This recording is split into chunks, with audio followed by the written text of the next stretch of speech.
Hi everyone, welcome back to Papa's Workshop. I have a question for you today. In your shop, how do you go about sharpening these type of drill bits? In my shop, for years and years, I hand sharpened them with mixed results. Today, I'm going to introduce to you a machine that I have that does an outstanding job of sharpening these bits, and it only takes just a few seconds to be able to do it. If you try to sharpen the bits on your own, free-handed on a grinder, there's still a few basics that you need to be able to apply. One of the things is you're going to find that the typical bit is around 118 degrees. Now that can vary, depend on the type of bits that you have, anywhere from 90 to about 140 degrees. But most common, the bits that you're going to be using, most likely is going to stay right around this 118 degree mark. So if you put the bit up there to match that angle, you know that half of that angle is going to be about 59 degrees. Now that needs to be marked on the grinder.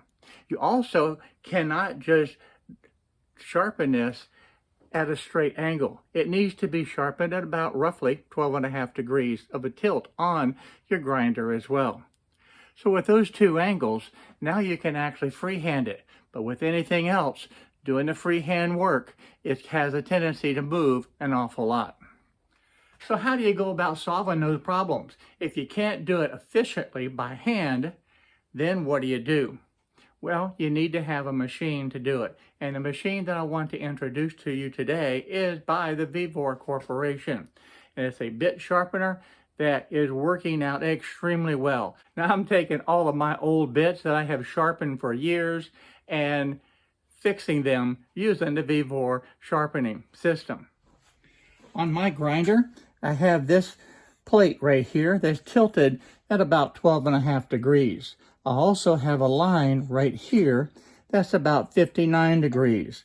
So if I put the bit right up there, you can see that it's even across the grinding wheel and it follows right along that line. But still, when you get ready to sharpen that, you have to be able to rotate it. And that's where those inconsistencies come from. Plus, it's very easy to be able to move left and right and actually up and down. And that will cause a very poorly sharpened bit.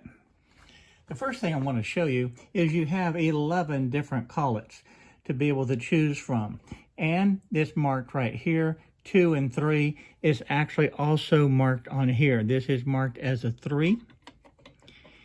And this one would be marked as a 4. So all of these are marked, so if they get out of order, you can easily put them back in where they need to be. But you can actually do a fairly large bit with this set. Now all of the bits that I have are not in millimeters, they're actually the SAE. So all you need to be able to do is take your drill bit that you want to be able to sharpen and match it to one of these collets. So for an example, this particular bit is a 1/2 inch. Well, if I look here, if I just take a smaller one and try to slip it in, it's not going to fit in. So I'm going to put this one back and I'll go to the next larger one. And that will slip in. So that is something that I can use to be able to sharpen this bit. So even though the collets are in metric, you can still sharpen the SAE bits just by finding the one that will fit. Now these collets slip into this very easily. You can see how this is designed in here. So you can just tilt it in at about a 45-degree angle and that gets them in. We can slip the drill bit in and then we'll put this back on. And this thread is a very well made thread, very precise. I'm very impressed with that actually. So that will just fit in here. Now you don't want to tighten it real tight yet. All you want to be able to do is get it where it's just a little bit snug, because this area right here actually establishes this depth and it gives you the precise location in reference to this flat portion on this collar. Now this depth gauge is all set up based on the measurements that you had inside of here. So that was a 12 and 13. So on that web diameter, we can turn this around to a 13, and that would give you the proper measurement. And that web diameter is actually a measurement of, in millimeters, that portion right there in the center of that bit. If we take a look at the manual, it actually shows you how to install the collets. And again, if you're familiar with the collets, this is really oversimplified. The other item that I want to point out to you is down here. On this section, it shows how to define what the web is. So the web is that center portion of that bit. It also shows you the correct orientation. The bit installed, we're going to slide the chuck into this opening. That flat portion on the chuck needs to be on the top. Next, you're going to shove the bit all the way in until it hits that back wall. That will give you the proper depth. And then you rotate everything to the right until that bit hits that flat angled piece right there. And then at that point, you can tighten it. That will take care of the correct depth of the bit. The cutting edge of the bit is actually parallel to that flat portion of the chuck, and that's critical. Now you can adjust the angle of the bit. I have it set on 118 degrees right there, but you can see it can be adjusted left and right from the 90 degrees to 140. You can also see this flat shoulder here. That will correspond to the chuck that I have the bit into. Now I'll slip this bit in, but we're not going to grind anything yet.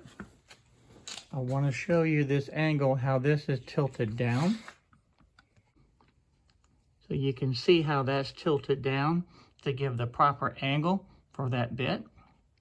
And that's automatically set. Then when I turn this on, the only thing I need to be able to do is rotate this housing. And it stops left and right exactly where it needs to be.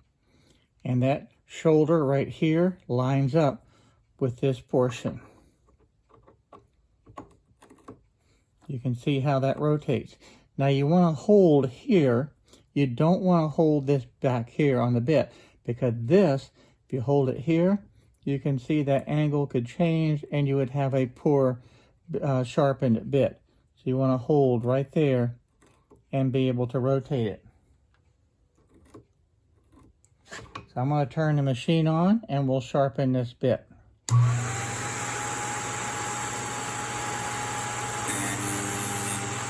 You can hear it grinding. Now this takes very light pressure. I do not want to force this at all. I don't want to overheat the tip of that bit. But you just go back and forth, left and right. And now that you don't hear it, it's finished grinding. We can take that out. You can see how that half the bit is done. So we'll rotate this over now and we'll slip it back in.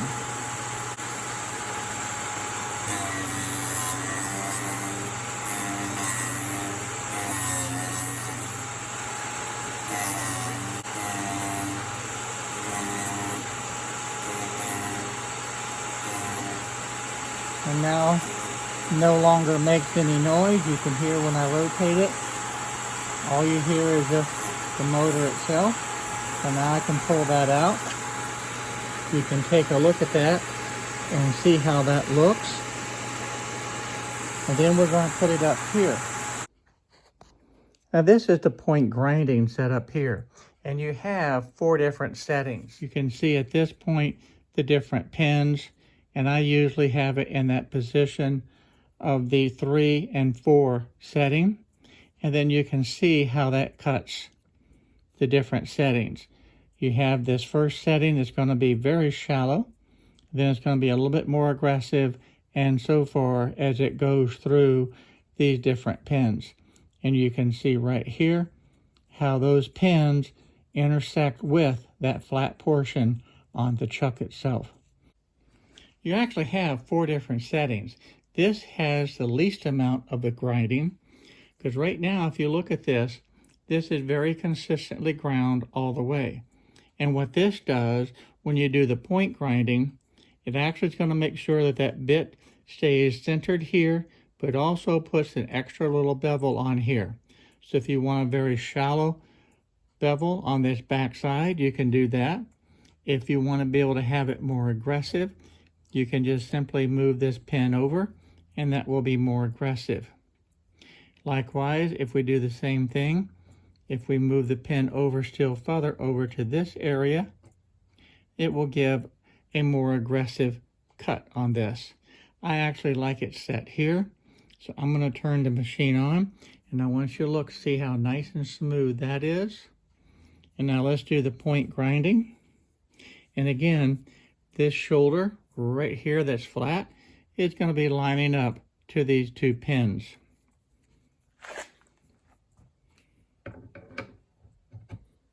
And we're going to rotate it left and right. And a couple of times, and that's it. We'll take it out. We'll rotate it to this other side and slip it back in.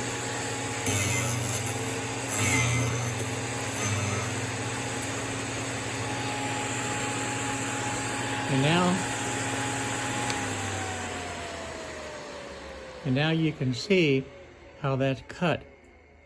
That little bevel right there at that back edge. You can also see the point on the front, how that looks. That gives a nice sharp point. And to me, that looks absolutely fantastic. That's what I want it to be able to do. Now, if you move these pins over, this begins to be even more aggressive. But for me, I like this point. You can see how these pins will stay with each other. You don't want to have them separated. You want to be able to have the two pins together. If you want to move over where it's a little bit more aggressive, put that pin in there, such as that. If you want to have it still yet a little bit more aggressive, pull that pin out and slip it in there. So you can do that all the way through to get to the most aggressive setting. It should be in that slot. And this will just drop in, and you can see that flat portion, and you can see how that will rotate and put the point grinding on that bit. Now this is the setting that I like best, but when the bit goes in, you can see how it turns, and it will do the cutting operation to do that point grinding and that point splitting. So to take this off, I'm just going to loosen this.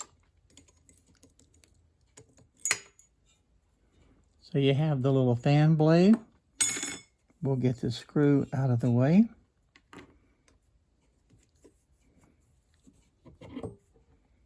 Now this is the grinding wheel itself, and you'll notice this is a CBN grinding wheel.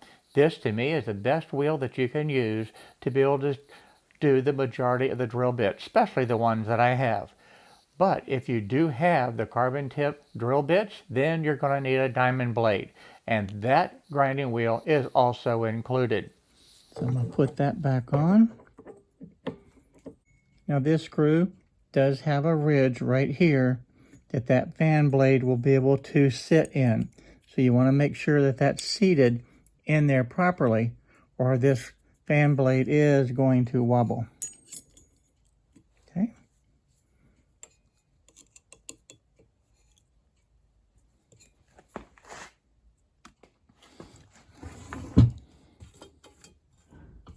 So at this point, that's all back together. We'll just close this up, lock it in place, and we can turn it around. Now this is pretty heavy, and it's not going to dance across your table. Now this last knob is a center adjustment.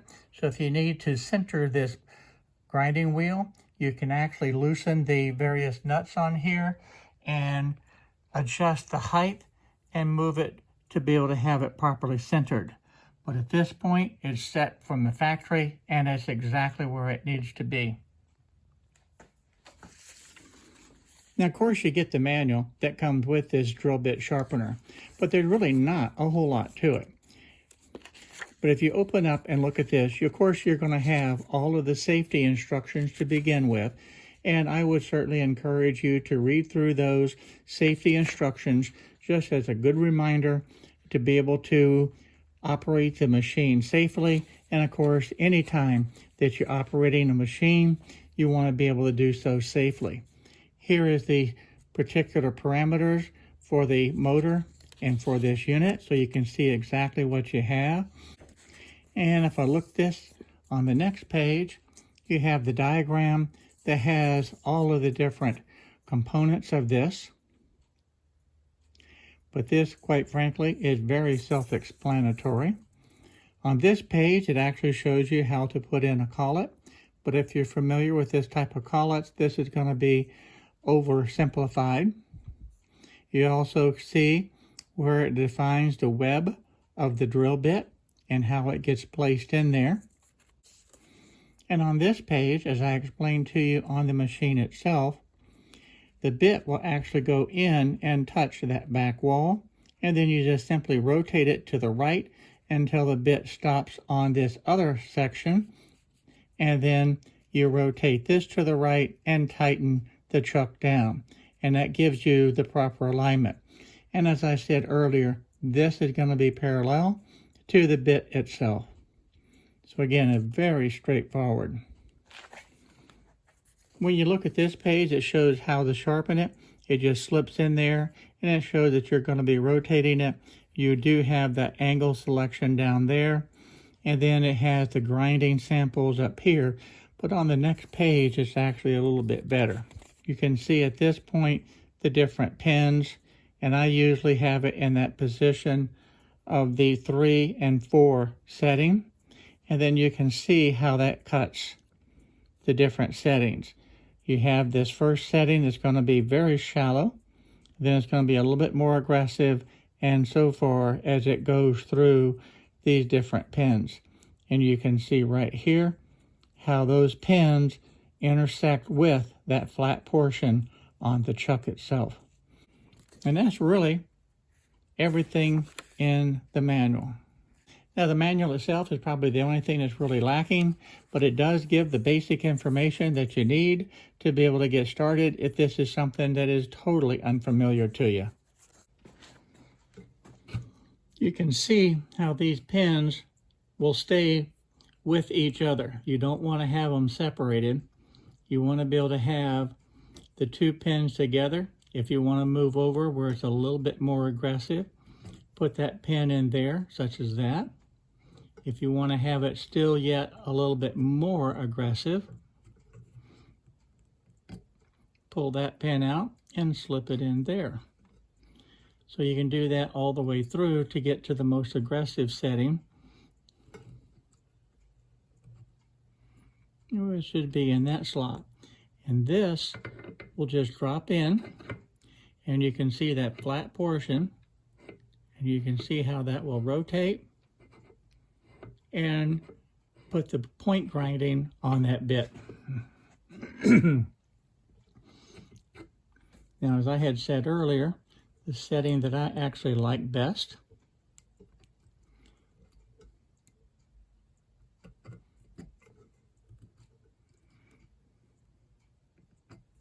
Now this is the setting that I like best, but when the bit goes in, you can see how it turns. And it will do the cutting operation to do that point grinding and that point splitting.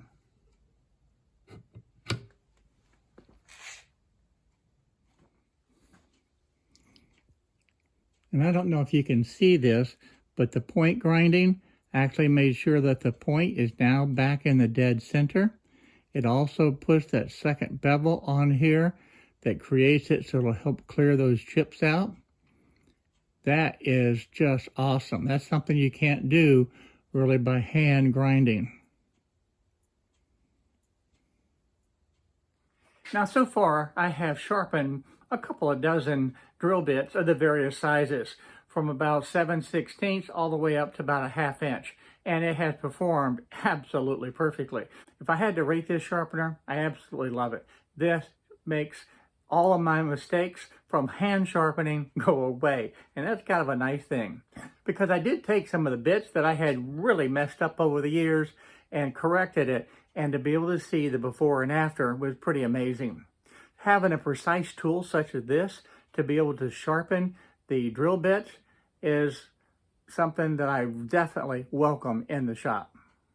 Now in my shop, being primarily woodworking, I don't have a lot of steel plate, but I did find a little scrap piece of metal that is steel that I can test this bit out and just see how well it cuts. I do have this little piece of steel. Let's get this a cut. Put a little oil on there.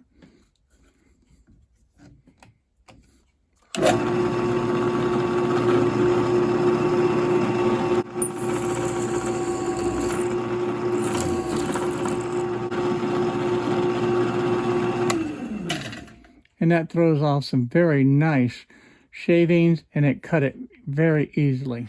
Well, at this point, I have sharpened well over, about 24 of the different drill bits of all different sizes, from quite small all the way up to about a 1/2 inch.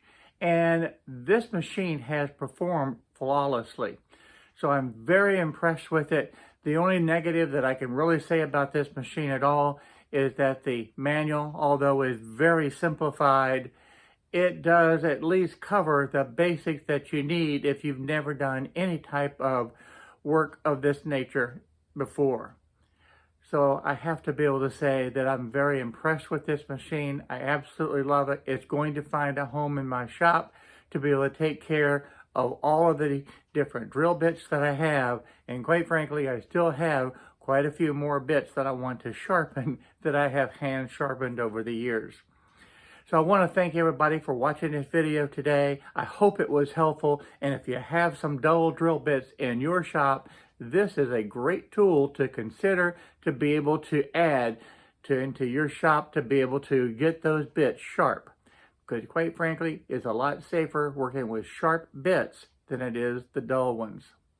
So again, I want to thank everybody for watching the video. I want to thank all of my subscribers. I want to thank all of my Patreon supporters for being able to support this channel. And I look forward to seeing you in the next project that I'm doing, whatever that happens to be.